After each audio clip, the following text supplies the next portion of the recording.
Hey everyone, welcome. We're going to tackle a topic that is absolutely essential for your Class 10 exams, power sharing. And trust me, by the end of this, you are going to feel so much more confident and totally ready for those exams. All right, so let's just jump right in with a huge question. Imagine a country with all these different communities living together. Is that a recipe for unity, or is it a ticking time bomb for conflict?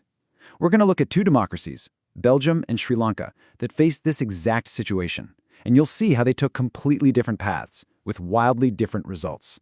So first, let's take a trip to the island nation of Sri Lanka. Their story is a really powerful and kind of cautionary tale of what can happen when one group decides, hey, we're in charge now and we're going to run things our way. So, what does Sri Lanka's population actually look like? Well, it's home to two main groups. You've got the Sinhala speakers, and they're the big majority, about 74%. Then you have the Tamil speakers, who make up a smaller but still significant minority, around 18%. Now keep those numbers in your head because they are absolutely crucial for understanding the whole story. Okay, so after Sri Lanka gained independence, the leaders of the Sinhala majority, they went with a policy based on this one word. And you have to know this for your exams. It's called majoritarianism. So what does that even mean? Well, it's basically the belief that because you're the majority, you can rule the country any way you want, and you don't have to listen to or care about what the minority needs or wants. It's like winner take all. And spoiler alert, this can lead to some really, really big problems. So you might be asking, what does this majoritarianism look like in real life? Well, this timeline here, it shows a pretty scary pattern. It didn't happen overnight. First, in 1956, they passed an act that made Sinhala the only official language. Imagine that. Then through the 60s and 70s, the government started giving preference to Sinhala people for university spots and government jobs. As you can guess, all of this built up a ton of distrust. And by the 1980s, things just exploded. And the tragic end to all this tension? A full-blown, devastating civil war. I mean, this wasn't just a small conflict. We're talking about a war within a country that killed thousands of people from both sides. It completely ripped the country apart, socially, culturally, everything. It's just a brutal reminder of what can happen when you ignore the rights and feelings of a whole part of your population. Okay, so that was Sri Lanka, a really tough story. But now let's completely shift gears and travel to Belgium. They also had a really diverse population, a real challenge. But their leaders, they chose a totally different path, a path of accommodation. Now, Belgium's setup is also pretty complicated. You've got the Dutch speakers, who are the majority at 59%, then a really big minority of French speakers at 40%. Oh, and a small 1% German-speaking community too.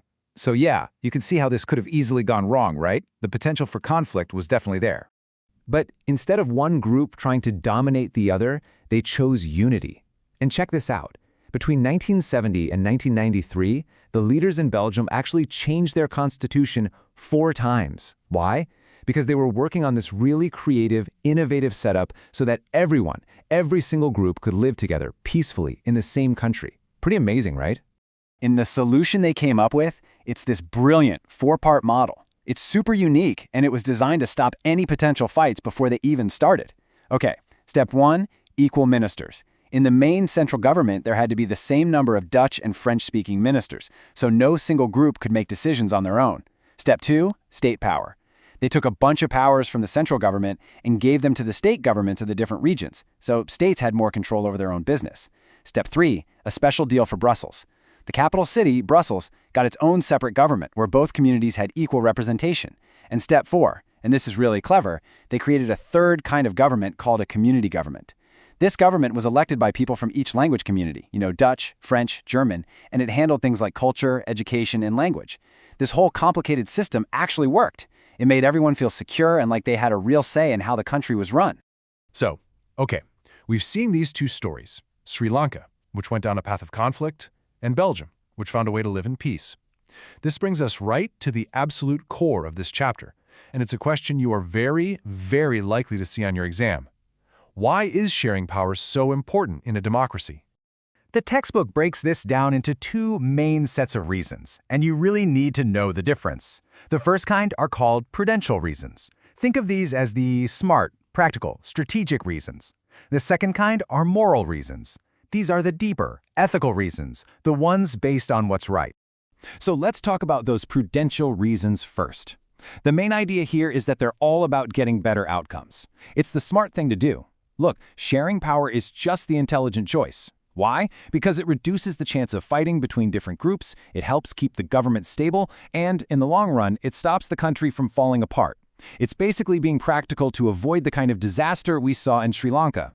But the moral reason, well, that goes a lot deeper. It's not just about avoiding bad things from happening. It's about the very idea of democracy. And this quote on the screen says it all. Power sharing is the very spirit of democracy.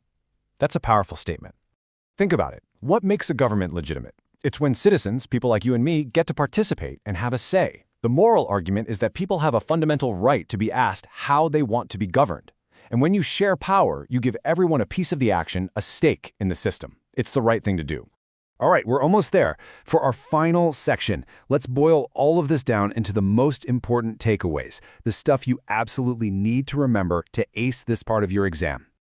Okay, get ready to screenshot this in your brain. Point 1, majoritarianism, like in Sri Lanka, is super risky and can lead to conflict. Point 2, accommodation, like in Belgium, helps keep a country together. Point 3, power sharing is a good idea for both practical, smart reasons, that's prudential, and for ethical, moral reasons. And finally, the big one, the real spirit of democracy is all about sharing power with the people it affects. Got it? Good. So as we wrap this up, I want to leave you with something to think about. We've talked about the textbook definition, but what does that idea, the spirit of democracy, what does it actually mean to you? It's a pretty big question. And that's a wrap. We really hope this explainer helps you feel way more confident and ready for your exams. If it did, do us a huge favor. Hit that like button, share it with your friends, and drop a comment below. And hey, for more content just like this to get you prepped for your exams, you gotta subscribe to the A1 Institute YouTube channel. Oh, and one last thing. If you're looking for extra help, like with admissions, or you want detailed notes or some expert guidance, all the contact details for A1 Institute are waiting for you in the description below this video. Thanks so much for watching, and good luck.